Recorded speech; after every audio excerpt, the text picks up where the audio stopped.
Ever since I was a kid, I've just been into cars. The mechanics and design, art, and engineering. We bought a fleet of race cars. We've learned so much about the differences between various classes of racing cars. I love cars.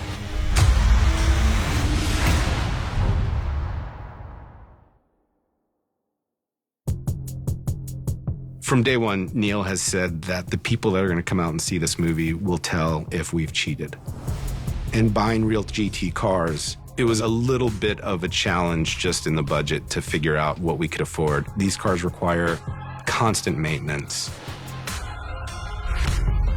So putting together a team of qualified mechanics and qualified technicians and computer people that can deal with these cars every day and keep us on the track has been remarkable.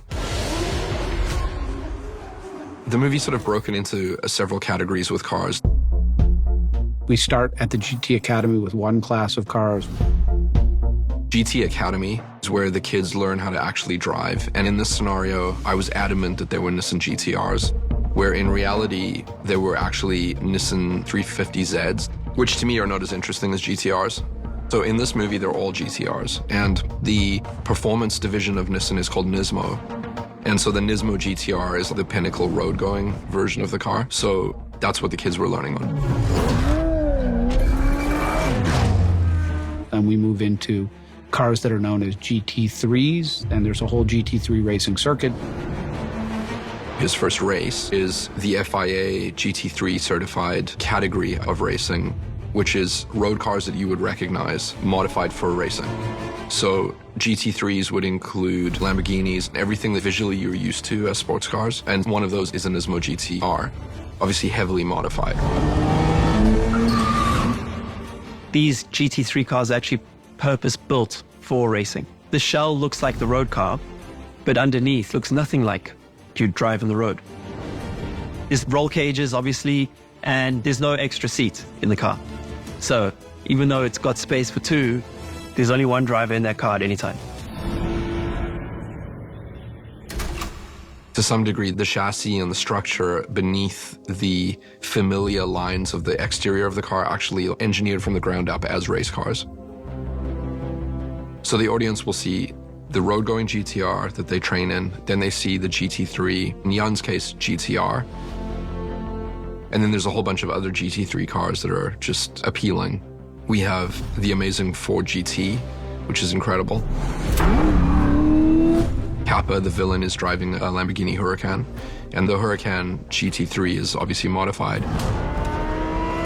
It's got a lot of grip, very low center of gravity, incredible braking performance, even more so than some of the other cars. We have an Aston Martin that's pretty awesome.